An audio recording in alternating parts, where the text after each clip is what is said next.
Hi, I'm Christine Burns, obviously from Walt Institute.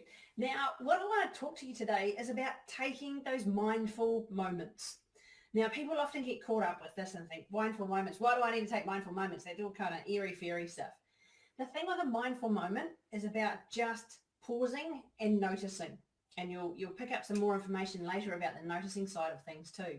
So when we're mindful, we are present. We are here in the moment and we have our senses turned on. So we can see things, we can hear things, we can smell things, we might taste them. We can just feel what's going on around us.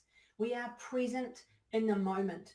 We're not worried about what might happen in the future, and we're not thinking about what has happened in the past, because our ability to be mindful is to be here and have a clear head. So you will have seen before in the picture of which one are you. Are you mindful? So you have your headspace full of stuff, thinking, worrying, stressing, this to do, that to do, this is going on, that's going on, this is happening, that's happening. Or are you in the ability to be here and see what's going on and have your ears on and notice who's there and just feel what is happening for you at that point in time? And that's us being mindful in the moment. If we don't take those mindful moments, it increases our stress, it leaves us with a busy head, it distracts us, it really stops us from having those innovative ideas, those creative thoughts. It also pulls us back, and it means that we can't keep flowing through with ideas. We get caught and things kind of get sticky and it gets stuck. Whereas when we are in those mindful moments, creativity enhances, productivity enhances, and we keep rising in our ability to do new things and change where we're going. So if you don't take these mindful moments, accidents can happen. We get distracted. When you're in the car, it's things like be present in the car, drive the car. Instead of talking to someone else, looking at something else, playing with your phone, doing this, turning up the music, singing, getting distracted with things and looking all over the place, be in the car and drive the car. When you're on the train, the tram, the bus, whatever it might be, instead of having your ears in and reading and thinking about everything else that's going to happen in the day and I've got this to do and that to do and everything else to do, be in the train, the tram, the bus, and be with yourself and be with the other people that are around you. Being mindful in that present time and moment allows your headspace to be clear. It allows you to be present. It means that if stress keeps going, then we might get sick, we might not be there for work, we might not be able to complete our job. So what I want us to do right here, right now, is to take a very brief mindful moment. So get yourself comfy in your chair, both feet sitting flat on the floor, arms and legs uncrossed. So we're just sitting back in our chair, noticing what's happening for us. Just be there. There's no judgment in the thoughts. We just let whatever happens, happens. It comes and it goes and it flows past. These thoughts that you're having, they flow past you. There's no judgment. We don't need to grab it. Let it pass. Let it flow and let it go. You're sitting in your chair and you can feel the chair on your back. You can feel the chair on your glutes and your hamstrings. And just feel your feet in the shoes. And just feel what it's like. Can you hear any other noises around you at this moment in time? What do you see out in front of you? You might have your eyes closed and that's cool. Or you might have your eyes open and just have a soft gaze. You feel yourself sitting in the chair, on your back, your glutes, your hamstrings, and your feet and your shoes. And you're just there in this moment.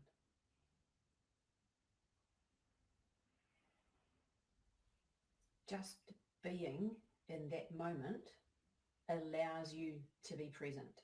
And that's all it takes. Sometimes all you have to do is a 20 or a 30 second just big deep breath in.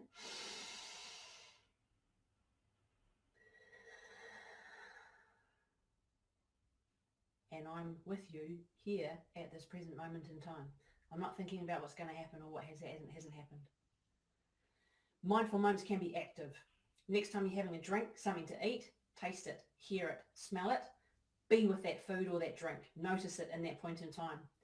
You can go and stand outside in the sun and have that sun on your face and feel the warmth of the sun. You might hear some traffic. You might hear the ding of the tram going past. You might hear other things happening. But you're there present, noticing, not judging, not grabbing, not having to analyze, letting those moments go.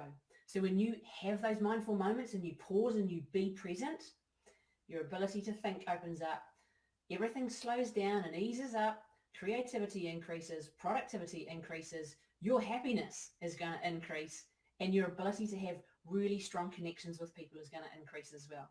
So I'm going to hand you over to Elizabeth, and she's going to take you through the 6 steps to sanity. And when we combine mindfulness and the 6 steps to sanity, we have got ourselves a rock solid way to keep transforming ourselves and keep moving forward.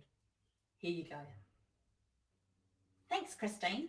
Hi, I'm Elizabeth Pritchard from Walt Institute, and it's great to be here today with you at Safer Care Victoria and talk about a little bit about the intricacies of some of those things that we all have often struggles and challenges with in our workplace. And that's that great big scary word, stress.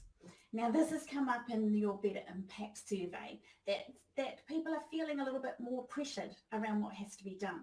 And this happens in probably every workplace in the world.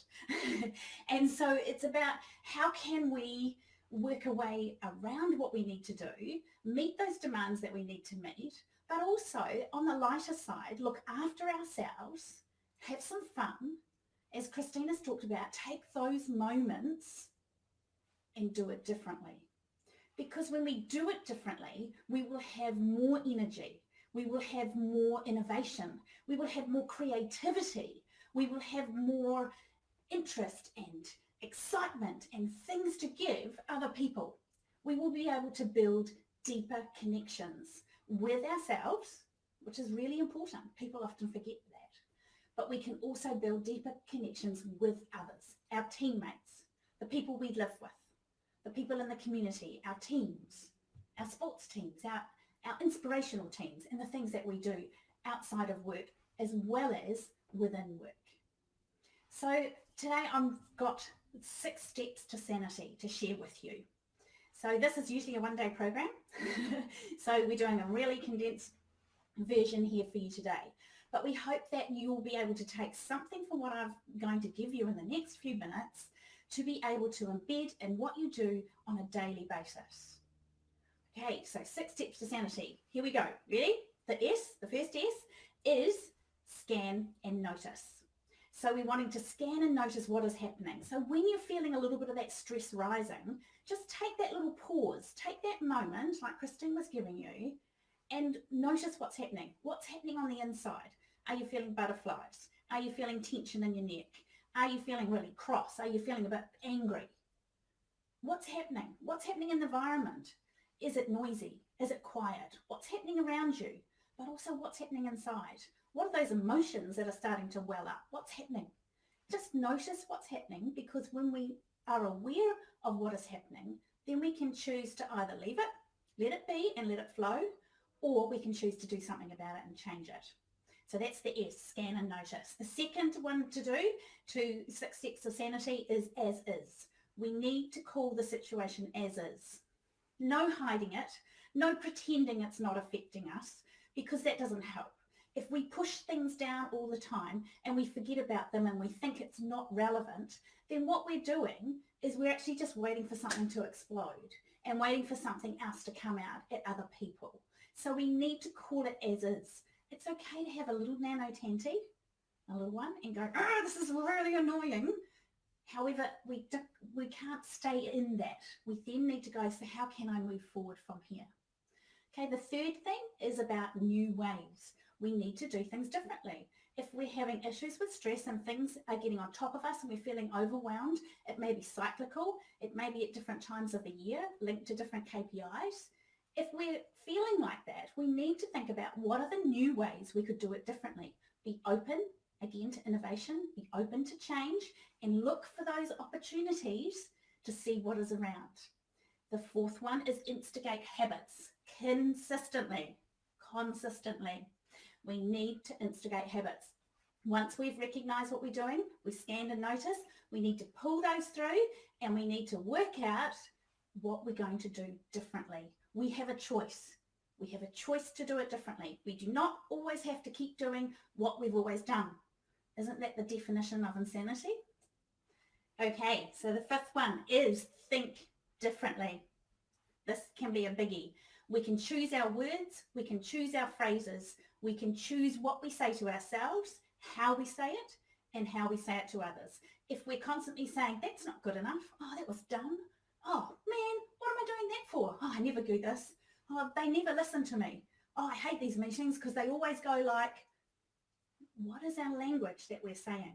What are we saying to ourselves? And what are we saying to others? We need to think differently, speak differently.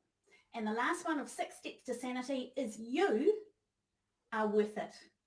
You are worth taking a moment in your day.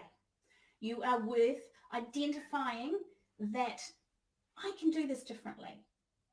I can actually take some time out for me to be the best version of myself because I am worth it.